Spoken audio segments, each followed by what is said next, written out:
It had been 15 months since Lana and Aaron's last visit to Blythe Cottage in Sherwood Forest. Their maternal grandmother lived there, Neve, or Yaya, as she was fondly known in the family. That had been at Easter. Now it was July of the following year, and the 6-week summer holidays were upon them. A couple of weeks earlier, they'd been given the call to visit Sherwood again. It had been arranged for the first Saturday of the long break, the day after they broke up from school. Their previous visit had been literally an out-of-time experience, which would both haunt and fascinate the pair of them for the rest of their lives.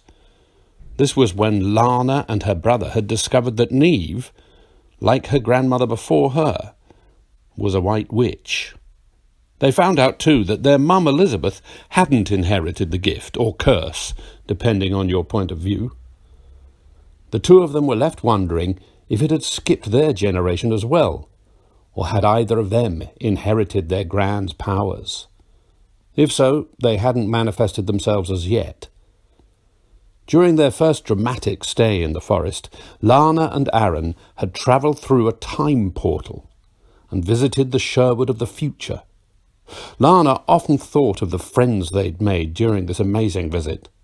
The late great wizard Maguire, with his tiny companion, the Gothic fairy Violet, and of Tiblu, Maguire's young successor, whose original contact with them in this century had begun the adventure which they would never forget. They might have attempted to return sooner had it not been for a temporary ban at the end of their previous adventure from the Grand High Council of Wizards and Witches. In their wisdom, the members had decreed that for the time being, any further contact between Tiblu in his world and the Gorries in theirs would upset the equilibrium. All of them had to stay away from each other until they received permission, which would be conveyed to the teenagers by Neve. Now they had the all clear.